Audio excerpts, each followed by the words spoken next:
Welcome to Operating System Unit 3, Part 1, Process Concept. So in this unit, we're going to talk about what a process is, define a process, what a PCB is, and process states. So a process. Well, a process you might think is a program in execution, but the truth is if you have only one processor and you have 20 active processes on your system, then only one is actually executing at a given time. So a process is actually an active program. So it's an active program and the execution would go in a sequential fashion. And there's all this information that is associated with a process, all of its resources, its program code, and the stack, and return parameters, and global variables, and the heap, and all this information that's associated with this process. And a program is just passive, and it's just a passive file that's stored on your system, and when you click on it or type in a command, it becomes active.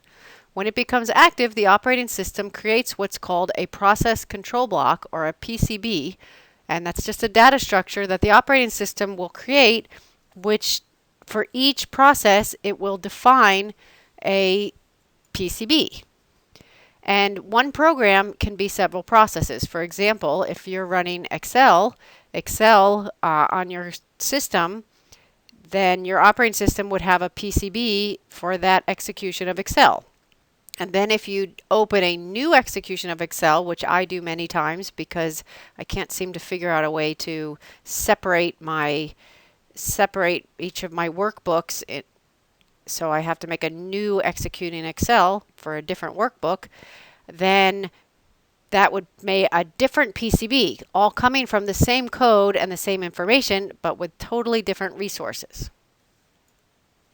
So this is some of the information that's in a process control block: the state of the process, the program counter, so that if the process gets interrupted, then it can go back to where it was and it doesn't have to restart from the beginning.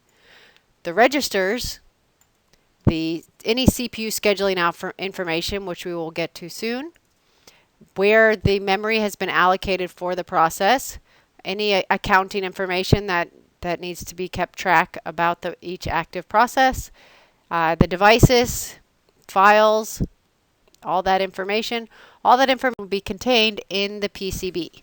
And again, just to reiterate, the PCB is the data structure that is created by the operating system to describe each active process that's on your system.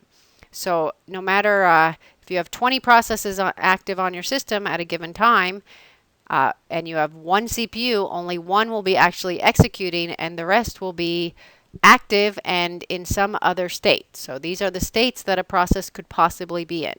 But instead of reading these states to you, I will show you it in a directed diagram. So the process states are as follows. The new state is a state in which a program goes from being an inactive entity to an active entity. And the operating system creates the PCB and now has a unique identifier for this process and makes the decision on whether or not it will admit it into the system. And when we get to the next section of this unit, we will talk about the different schedulers and how decisions have to be made once resources have been used up, if a process can be admitted, or in the last unit we discussed this concept of swapping. Maybe your operating system will swap something out so that this new process can be admitted into the system. At any rate, it gets admitted into the system and it changes from the new state to the ready state. The ready state is the state in which the process is ready to get onto the CPU. Now again, if you only have one CPU or even two CPUs and you have 20 active processes that all want to execute, they will all be sitting there in the ready state, and the CPU scheduler will come along and decide from those in the ready state which one will get next onto the CPU. In other words, which one will be dispatched. The dispatch is the unit of the operating system that takes the next one that's ready, that the CPU scheduler has placed into the front of the ready queue and will actually be running. In the running state means that the process is actually using CPU cycles and executing its task. So after this process finishes the execution of its task, it would exit the system, and then it would be in a state of terminated. Now, most processes do not just come in, get ready, do a little CPU burst, and exit. Most processes come into the system, get ready, get their time on the CPU, and then they usually or possibly might be interrupted for some reason. Now, why would they be interrupted? Well, they might be interrupted because you're using a round-robin CPU scheduling algorithm and only allowing each process to have a certain amount of time on the CPU, or a process may be interrupted because a higher priority task comes along and interrupts this process. In which case, if a process does get interrupted, it will go right back into the ready queue and get queued up again and get to the front of the queue and be dispatched again onto the CPU. Another thing that can happen when a process is on the CPU, it may need to wait for an event. What that means is that some of the devices run slower than the process, or a process may be waiting for the result from another process, or for some reason, a process cannot continue its current CPU execution, so it needs to wait for the event, in which case it will then go into a blocked state.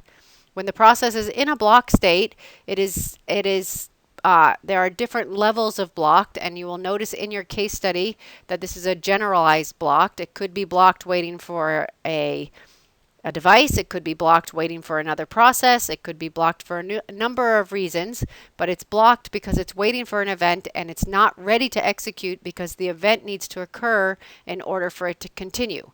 As soon as the event has completed, the process will then be put back into the ready queue, get queued up by the CPU scheduler, and get to the front of the ready queue and then be once again dispatched onto the CPU and be in the running state.